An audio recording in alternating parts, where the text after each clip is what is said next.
Hey guys, and welcome back. In this video I got something a little bit different for you all. Usually I go over drills, I talk about technique on how to improve the swing. This is going to be a little bit different.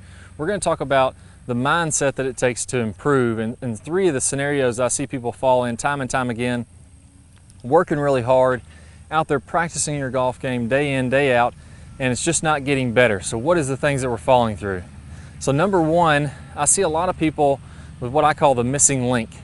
So the mindset, I fell into the same trap myself where I'm practicing my golf game and I've hit good shots. So let's imagine that I'm out there and one day I'll hit the ball, or 6 months ago or a year ago or 10 years ago, and I hit this beautiful golf shot, really, really solid, great distance, and I played really well. And I think to myself, well, if I can just do that every day, I'd be in the mid 60s every single time. If I could just hit that kind of shot, then I could be back in the 60s. So I'm constantly looking for this missing link in my current swing.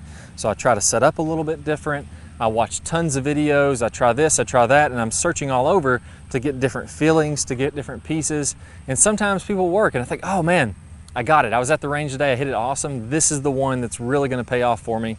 And then the next day it falls apart again. So that's the missing link kind of syndrome that we fall into, where we think we just have one piece that we're missing.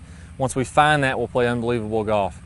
That's not exactly what happens. The real reason that you hit the ball so well that day is that you probably had some kind of swing thought that was good. It was getting you into better contact position, but your rhythm, your timing, your confidence, your flow that day, everything was just working out. And we get those sometimes and we hit the ball awesome, even though we have pieces of our swing that aren't that great. So if I look back to when, let's say that I was very first shooting in the low 70s, and I'd have days where I would play really, really good, and I thought I'd kind of figured it all out. If I could just do this every day, I'd play on tour. Well, instead of trying to look for that one piece, which I did for years, and I realized that that didn't work, then I finally said I'm going to develop solid fundamentals, and I'm going to work on the big, most important pieces of the game, just like we teach in the Top Speed Golf System, the 5 fundamentals, where I'm going to focus on constantly improving my technique, the most important pieces of my technique, to improve over the long haul.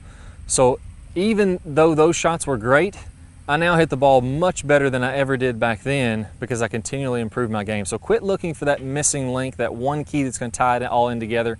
Even if you found it, it would fall and fade away, and it would only work for a short period of time. So we got to constantly look at our fundamentals, look at the 5 pieces of the Top Speed Golf System, and see which pieces that we need to work on. So that's the missing link. That's a very tough one that I see a lot of people fall into. Another one is the I'm going to have a perfect swing then. So what I mean by this is, a lot of times we get too focused in, this would kind of be the opposite of the missing link, where we're trying to perfect every single little piece of our swing. So let's imagine we have a takeaway and we get the club a little bit inside. So instead of being perfectly on plane, just like we see with maybe Adam Scott or Tiger or Rory or our favorite player, we get the club just a little inside. So we work for months, trying to get that club perfectly on plane, perfectly the way we want it. At the top of the swing, we want to get perfectly on plane, flat left wrist, club angles, everything exactly right. And we say to ourselves, yeah, maybe I'm not hitting it very good, but once I get this takeaway down, then I'll work on hitting it better. Or yeah, I'm not hitting it very good, I didn't play very well today, but once I perfect this wrist angle at the top, then I'm going to be able to play great, and that's going to solve it all. I'm going to be able to worry about hitting the ball then. Well, that day really never comes. We're always looking for something else in our swing. I fell into this trap too, and what I want to impress on everybody here is that the thing that's going to help your ball striking the most is forgetting a lot of the small stuff. That's why I've boiled the system down to just 5 things. If we can do 5 things well, we can hit the ball really well, we can play great. So don't worry about all the little tiny pieces of the swing getting exactly perfect. It doesn't really happen. We never really get there. We always see flaws that we want to have fixed.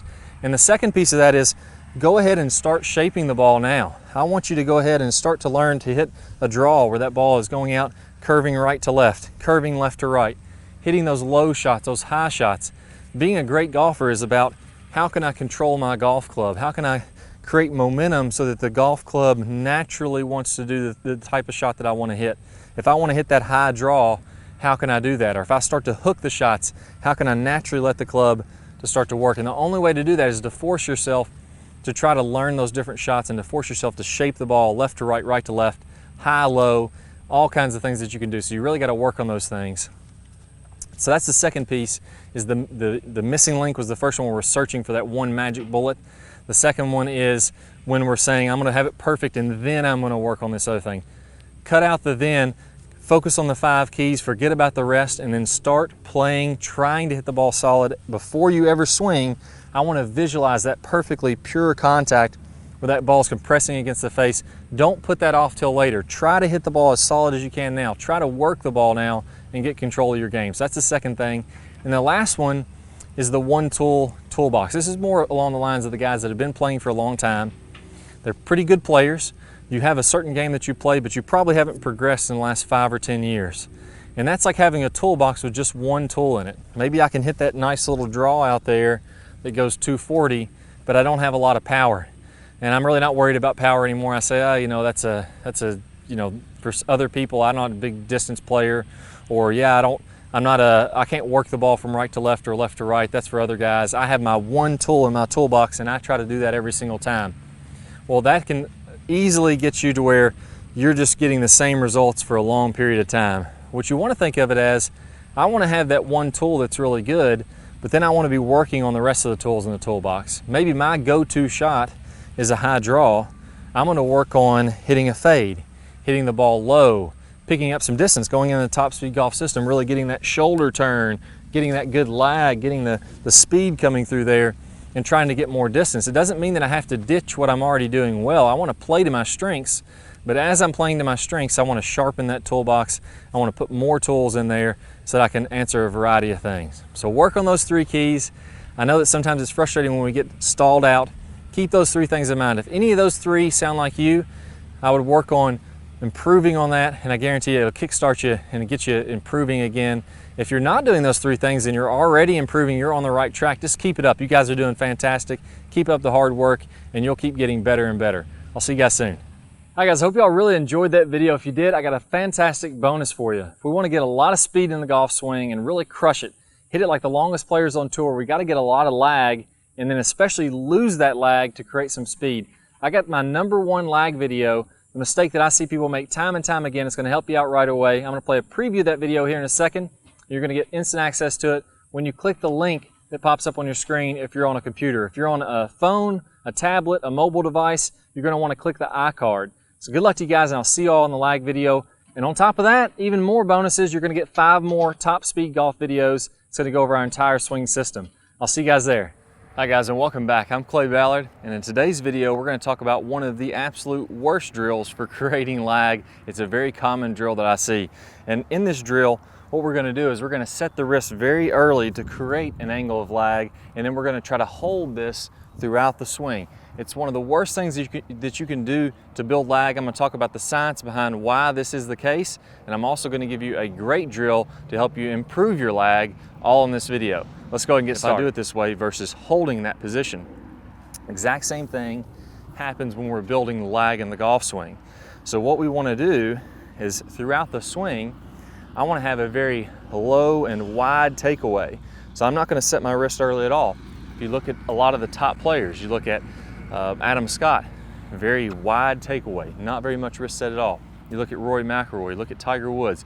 All these players are using a wide takeaway and not getting very much wrist set, so that later in the swing, as we start down, we can increase this wrist set, and we're really only going to max out this angle of lag for a split second in the downswing. Okay, so a 3-step drill here. Now, as we get started with this, I want to remind you that the fulcrum in this golf club for getting a massive amount of lag is right at the end of the golf club. This is where I want my hinge point to be.